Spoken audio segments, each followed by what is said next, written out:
Tapi sejauh ini Kapolres terlihat tegar nggak Pak? Aku adik kita sebagai keluarga support aja udah itu aja. Tapi anak-anak kondisinya sekarang seperti apa? Mbak beneran ya Mbak. Doain aja gitu. Tapi tadi ketemu dengan Kabain, kakak sendiri seperti apa? Lo kalau mau selingkuh itu jangan nyusahin orang ya, gue bilang. Yang selingkuh lo, yang susah orang lain. Halo sahabat fans Leslar, selamat datang kembali di channel saya Formasi Seleb yang akan menyuguhkan seputar informasi selebritis terbaru dan terupdate. Namun sebelum lanjut ke videonya, jangan lupa untuk mensubscribe channel ini terlebih dahulu. Bila Anda suka dengan videonya, jangan lupa untuk memberikan like dan tuliskanlah komentar Anda di bawah ini.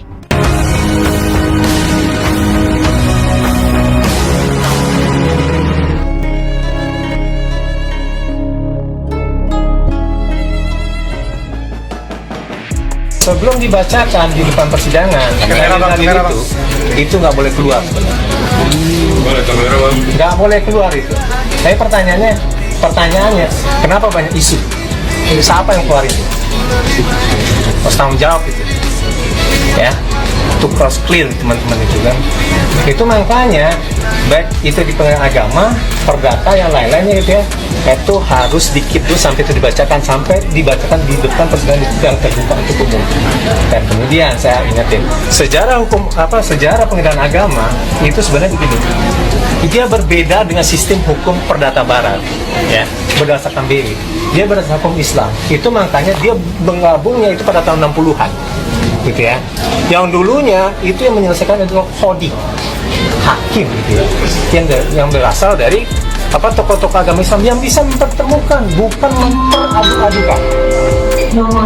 Itu harus clear. Kalau jadi laki-laki itu yang gentle ya, waktu meminta menjadi istrinya datang ke rumah baik-baik, membawa seserahan banyak. Ketika sudah selesai, ya pulangkanlah dengan orang tuanya dengan baik-baik. Jangan main seperti itu, jangan mengumbar aib istri. Iya kalau beneran, kalau enggak kan jatuhnya fitnah. Ingat loh, tidak ada mantan anak, tidak ada mantan ibu. Kalau mantan istri ada, mantan suami ada. Jadi kalau mau selesai ya selesaikanlah dengan baik-baik, jangan mengumbar aib salah satu pasangan. Dengerin ya Mbak Im ya, ada 2 anak kalian yang memang harus dibesarkan secara bersama-sama. Tapi sejauh ini Kapolres terlihat tegar nggak Pak? Aku adik kita sebagai keluarga support aja udah itu aja. Tapi anak-anak kondisinya sekarang seperti apa? Mbak beneran ya Mbak. Doain aja gitu. Tapi tadi ketemu dengan Kabain, kakak sendiri seperti apa? Mbak beneran Mbak. Apa gimana? Mama. Ya. Ada pesan dari mama mungkin? Maaf ya Mas, beneran. Aku support kakak aja datang ke sini sama tim udah gitu. Sisanya mohon maaf ya. Aku belum bisa ngomong apa lagi.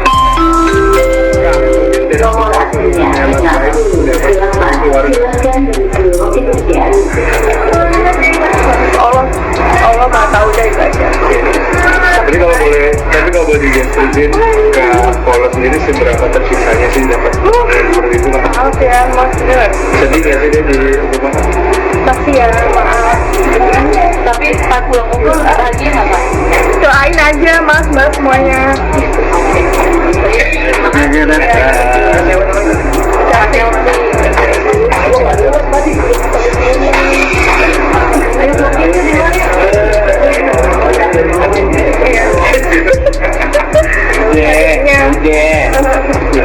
Lo kalau mau selingkuh itu jangan nyusahin orang ya, gue bilang. Yang selingkuh lo, yang susah orang lain. Jadi kan belum lama ini gue lagi nyoba tuh buat jadi driver Grab gitu. Gue iseng-iseng aja lah, pengen tahu sih gimana rasanya jadi driver Grab. Kebetulan dapatlah penumpang di daerah Kelapa Gading. Nah waktu itu gue jemput dia dari suatu mall yang ada di Kelapa Gading. Tujuannya ke penginapan lah, yang brandnya lumayan terkenal tapi lagi redup. Nah dia ini berdua, dia itu cowok sama cewek.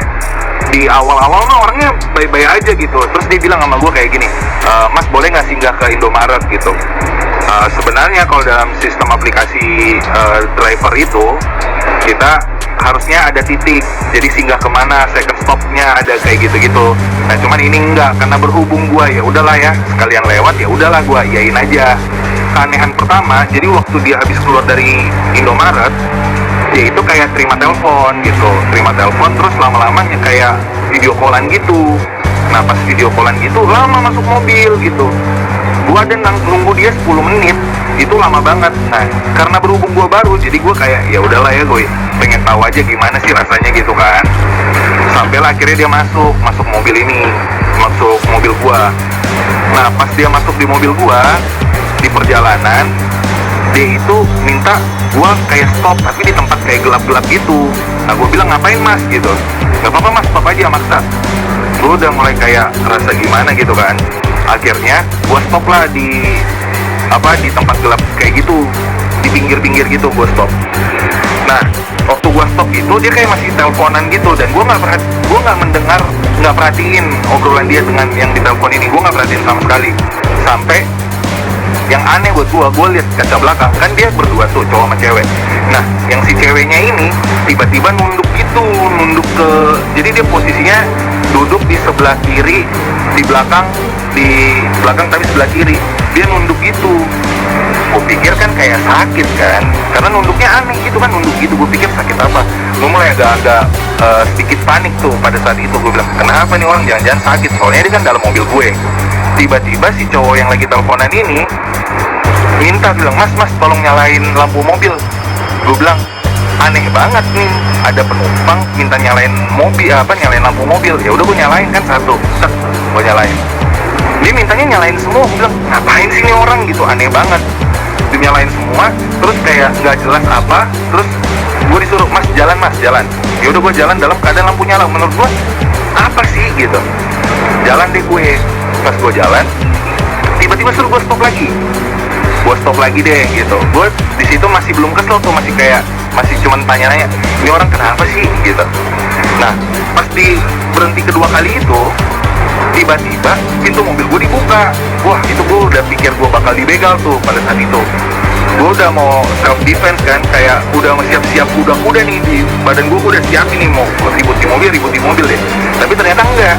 Jadi pas mobilnya dibuka, tiba-tiba perempuan yang nunduk-nunduk tadi gitu, yang gue kira orang sakit, tiba-tiba keluar dari mobil. Gue bilang ngapain nih orang. Nah pas gue lihat ini dia keluar mobil, dia tutup mobil, terus si cowok ini ngorek-ngorek gue, kasih kode untuk jalan. Ya udah gue jalan lagi, posisi itu lampu nyala. Terus akhirnya gue bilang, mas ini lampunya masih nyala, saya matiin aja ya. Ya mas matiin, gue matiin. Terus si mas ini bisikin gue, mas jalannya pelan-pelan.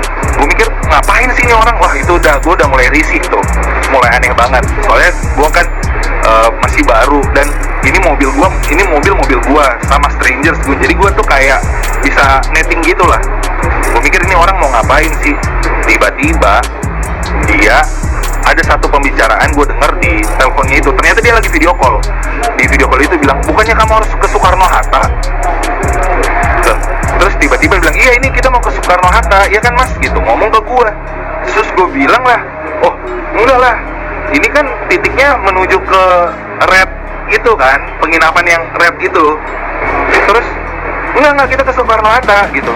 Loh nggak bisa mas, gue bilang ini kan titiknya di Red itu, di tempat penginapan itu. Terus dia suruh gue jalan pelan-pelan, masih ngelobi gue, mas kita kalau ke Soekarno-Hatta ke airport gimana? Wah nggak tahu mas, saya nggak tahu. Ini sih saya pokoknya nganter mas ke titik itu sekali. Terus disuruh gue stop lagi.